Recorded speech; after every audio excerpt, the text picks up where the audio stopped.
Krishna, the Supreme Personality of Godhead, by A.C. Bhaktivedanta Swami, Prabhupāda. Chapter 5. Meeting of Nanda and Vasudeva. Although Krishna was the real son of Vasudeva and Devaki, because of Kamsa's atrocious activities, Vasudeva could not enjoy the birth ceremony of his son. But Nanda Maharaj, the foster father, celebrated the birth ceremony of Krishna very joyfully. The next day, it was declared that a male child was born of Yashoda. According to Vedic custom, Nanda Maharaj called for learned astrologers and Brahmins to perform the birth ceremony.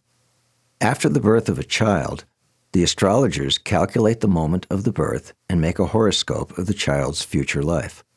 Another ceremony takes place after the birth of the child. The family members take baths, cleanse themselves, and decorate themselves with ornaments and garlands. Then they come before the child and the astrologer to hear of the future life of the child. Nanda Maharaj and other members of the family dressed and sat down in front of the birthplace. All the Brahmins who were assembled there on this occasion chanted auspicious mantras, according to the rituals, while the astrologers performed the birth ceremony. All the demigods are also worshipped on this occasion, as well as the forefathers of the family. Nanda Maharaj distributed 200,000 well-decorated, dressed, and ornamented cows to the Brahmins. He not only gave cows in charity, but hills of grains, decorated with golden bordered garments and many ornaments.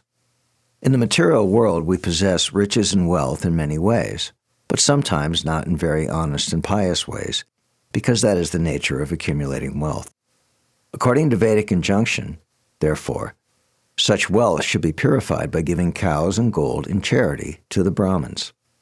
A newborn child is also purified by giving grains in charity to the Brahmins.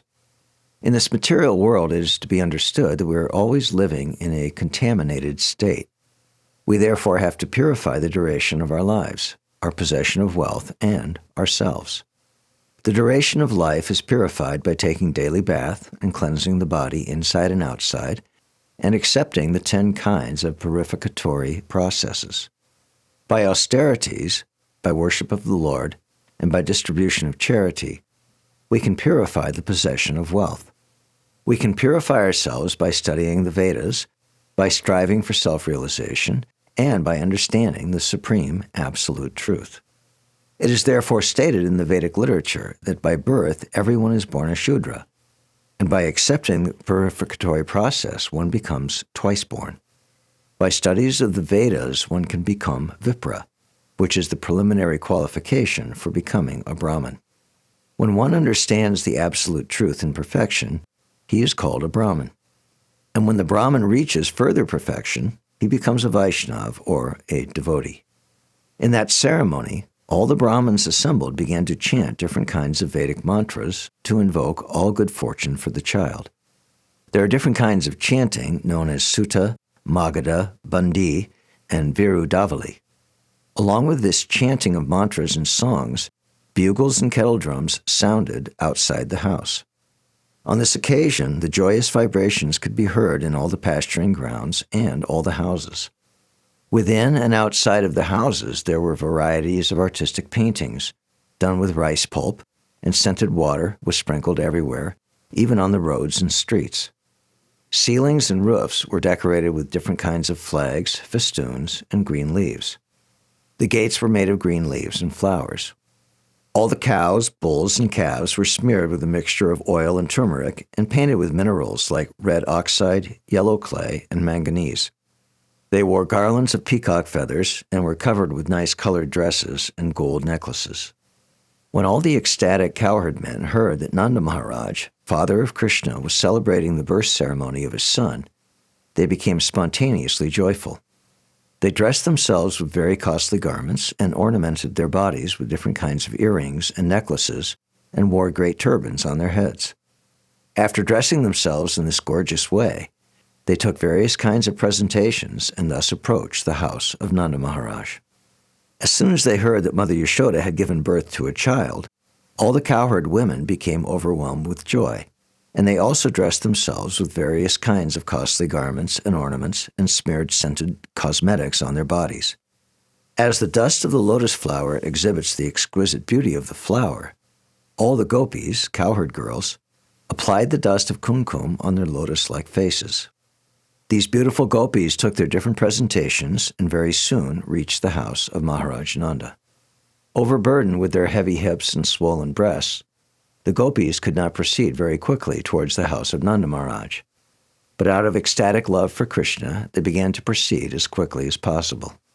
Their ears were decorated with pearl rings. Their necks were decorated with jewel padlocks. Their lips and eyes were decorated with different kinds of lipstick and ointment, and their hands were decorated with nice golden bangles. As they were very hastily passing over the stone road, the flower garlands which were decorating their bodies fell to the ground, and it appeared that a shower of flowers was falling from the sky. From the movement of the different kinds of ornaments on their bodies, they were looking still more beautiful. In this way, they all reached the house of Nanda Yashoda and blessed the child. "Dear child, you live long just to protect us." While they were blessing child Krishna in this way, they offered a mixture of turmeric powder with oil, yogurt, milk, and water. They not only sprinkled this mixture on the body of child Krishna, but on all other persons who were present there. Also on that auspicious occasion, there were different bands of expert musicians playing. When the cowherd men saw the pastimes of the cowherd women, they became very joyful, and in response they also began to throw yogurt, milk, clarified butter, and water upon the bodies of the gopis. Then both parties began to throw butter on each other's bodies. Nanda Maharaj was also very happy to see the pastimes of the cowherd men and women, and he became very liberal in giving charity to the different singers who were assembled there. Some singers were reciting great verses from the Upanishads and Puranas. Some were glorifying the family ancestors, and some were singing very sweet songs. There were also many learned Brahmins present, and Nanda Maharaj, being very satisfied on this occasion, began to give them different kinds of garments, ornaments, and cows in charity. It is very important to note in this connection how wealthy the inhabitants of Vrindavan were simply by raising cows.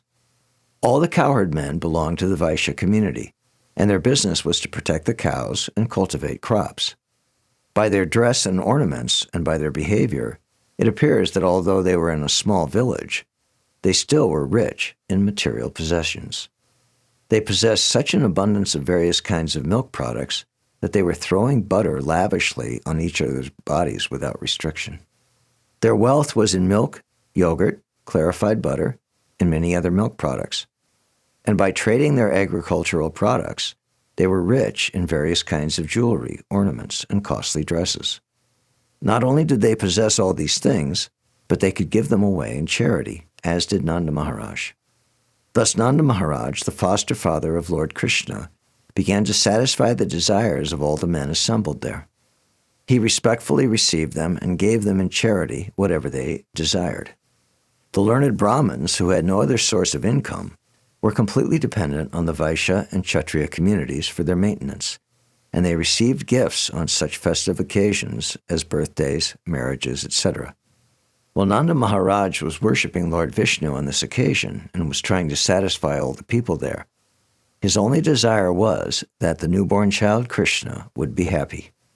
Nanda Maharaj had no knowledge that this child was the origin of Vishnu, but he was praying to Lord Vishnu to protect him. Rohini Devi, mother of Balaram, was the most fortunate wife of Vasudeva. She was away from her husband, yet, just to congratulate Maharaj Nanda on the occasion of the birth ceremony of his son, Krishna, she dressed herself very nicely. Wearing a garland, a necklace, and other bodily ornaments, she appeared on the scene and moved hither and thither. According to the Vedic system, a woman whose husband is not at home does not dress herself very nicely. But although Rohini's husband was away, she still dressed herself on this occasion. From the opulence of the birth ceremony of Krishna, it is very clear that at that time, Vrindavan was rich in every respect. Because Lord Krishna took birth in the house of King Nanda and Mother Yashoda, the goddess of fortune was obliged to manifest her opulences in Vrindavan. It appeared that Vrindavan had already become a site for the pastimes of the goddess of fortune. After the birth ceremony, Nanda Maharaj decided to go to Mathura to pay the annual tax to the government of Kamsa. Before leaving, he called for the able cowherd men of the village and asked them to take care of Vrindavan in his absence. When Nanda Maharaj arrived in Mathura, Vasudeva got the news and was very eager to congratulate his friend. He immediately went to the place where Nanda Maharaj was staying. When Vasudeva saw Nanda, he felt that he had regained his life. Nanda, overwhelmed with joy, immediately stood up and embraced Vasudeva. Vasudeva was received very warmly and offered a nice place to sit. At that time, Vasudeva was anxious about his two sons who had been put under the protection of Nanda without Nanda's knowledge. With great anxiety, Vasudeva inquired about them. Both Balaram and Krishna were the sons of Vasudeva. Balaram was transferred to the womb of Rohini, Vasudeva's own wife, but Rohini was kept under the protection of Nanda Maharaj. Krishna was personally delivered to Yashoda and exchanged with her daughter. Nanda Maharaj knew that Balaram was the son of Vasudeva, although he did not know that Krishna was also Vasudeva's son. But Vasudeva was aware of this fact and inquired very eagerly about Krishna and Balaram. Vasudeva then addressed him, "My dear brother, you were old enough and very anxious to beget a son, and yet you had none. Now, by the grace of the Lord, you are fortunate to have a very nice son. I think that this incident is very auspicious for you. Dear friend, I was imprisoned by Kamsa, and now I am released. Therefore, this is another birth for me. I had no hope of seeing you again, but by God's grace, I can see you." Vasudeva then expressed his anxiety about Krishna. Krishna was sent incognito to the bed of Mother Yashoda, and after very pompously celebrating his birth ceremony, Nanda went to Mathura. So Vasudeva was very pleased and said, "This is a new birth for me." He never expected that Krishna would live because all his other sons were killed by Kamsa. Vasudeva continued, "My dear friend, it is very difficult for us to live together. Although we have our family and relatives, sons and daughters, by nature's way, we are generally separated from one another. The reason for this is that every living entity appears on this earth under different pressures of fruitive activities. Although they assemble together, there is no certainty of their remaining together for a long time. According to one's fruitive activities, one has to act differently and thereby be separated. For example, many plants and creepers are floating on the waves of the ocean. Sometimes they come together and sometimes they separate forever. One plant goes one way and another plant goes another. Similarly, our family assembly may be very nice while we are living together, but after some time, in the course of the waves of time, we are separated." The purport of this expression by Vasudeva is this: although he had had 8 sons born in the womb of Devaki, unfortunately they were all gone. He could not even keep his one son Krishna with him. Vasudeva was feeling his separation, but he could not express the real fact. "Please tell me about the welfare of Vrindavan," he said. "You have many animals. Are they happy? Are they getting sufficient grass and water? Please also let me know whether the place where you are now living is undisturbed and peaceful." This inquiry was made by Vasudeva because he was very anxious about Krishna's safety. He knew that Kamsa and his followers were trying to kill Krishna by sending various kinds of demons. They had already resolved that all children born within 10 days of the birthday of Krishna should be killed. Because Vasudeva was so anxious about Krishna, he inquired about the safety of his residents. He also inquired about Balaram and his mother Rohini, who were entrusted to the care of Nanda Maharaj. Vasudeva also reminded Nanda Maharaj that Balaram did not know his real father. "He knows you as his father, and now you have another child, Krishna, and I think you are taking very nice care for both of them." It is also significant that Vasudeva inquired about the welfare of Nanda Maharaj's animals. The animals, and especially the cows, were protected exactly in the manner of one's children. Vasudeva was a Kshatriya, and Nanda Maharaj was a Vaishya. It is the duty of the Kshatriya to give protection to the citizens of mankind, and it is the duty of the Vaishyas to give protection to the cows. The cows are as important as the citizens. Just as the human citizens should be given all kinds of protection, so the cows also should be given full protection. Vasudeva continued to say that the maintenance of religious principles, economic development, and the satisfactory execution of meeting the demands of the senses depend on cooperation among relatives, nations, and all humanity. Therefore, it is everyone's duty to see that his fellow citizens and the cows are not put into difficulty. One should see to the peace and comfort of his fellow man and the animals. The development of religious principles, economic development, and sense gratification can then be achieved without difficulty. Vasudeva expressed his sorrow due to not being able to give protection to his own sons born of Devaki. He was thinking that religious principles, economic development, and the satisfaction of the senses were therefore all lost. On hearing this, Nanda Maharaj replied, "My dear Vasudeva, I know that you are very much aggrieved because the cruel king Kamsa has killed all your sons born of Devaki. Although the last child was a daughter, Kamsa could not kill her, and she has entered into the celestial planets. My dear friend, do not be aggrieved. We are all being controlled by our past unseen activities.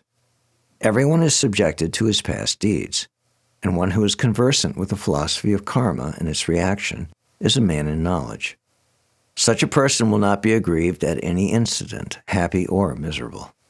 Vasudeva then replied, "My dear Nanda, if you have already paid the government taxes, then return soon to your place, because I think there may be some disturbances in Gokula." After the friendly conversation between Nanda Maharaj and Vasudeva, Vasudeva returned to his home. The cowherd men, headed by Nanda Maharaj, who had come to Mathura to pay their taxes, also returned. Thus ends the Bhaktivedanta purport of the 5th chapter of Kṛṣṇa, Meeting of Nanda and Vasudeva. Thank you for listening. For more, click here.